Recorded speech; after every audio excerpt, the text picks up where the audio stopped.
तर बॅगा तपासणीच्या मुद्द्यावरून भारतीय जनता पक्षाने आता ठाकरेंच्या शिवसेनेला प्रत्युत्तर दिलं।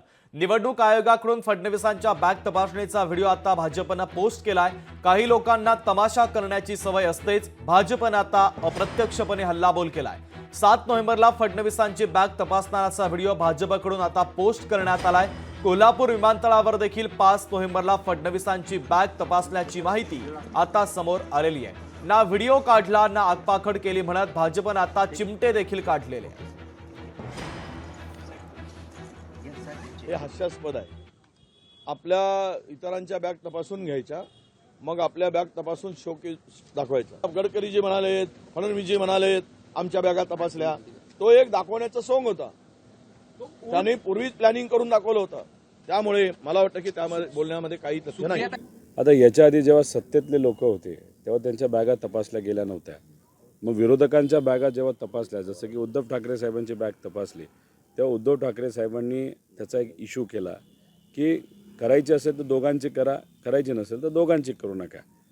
पण मग ते वातावरण इतकं गरम झालं, महाराष्ट्रातल्या लोकांनी प्रतिसाद दिला, पाठिंबा दिला उद्धव ठाकरे साहेबांना, आणि मग पर्याय राहिला नाही। सत्तेतल्या लोकांची सुद्धा बॅग आता तिथं चेक करायला लागले। महत्त्वाचं काय की असं कळतं की इलेक्शन कमिशनने अभिनंदनाचं पत्र दिलं की ज्या लोकांनी बॅग चेक केली।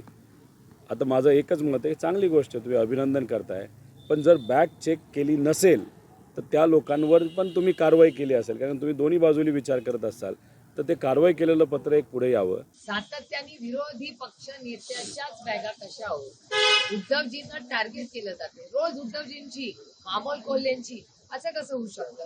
आणि तुम्ही बघा योगायोग की या महाराष्ट्रामध्ये भारतीय जनता पक्षामध्ये फक्त आमच्या गडकरी साहेबांची तपासणी झाली, बाकी कुठल्या नेत्याची? देवेंद्र फडणवीसांनी स्वतः ट्विट केलं, आजही त्यांच्या बॅगची तपासणी।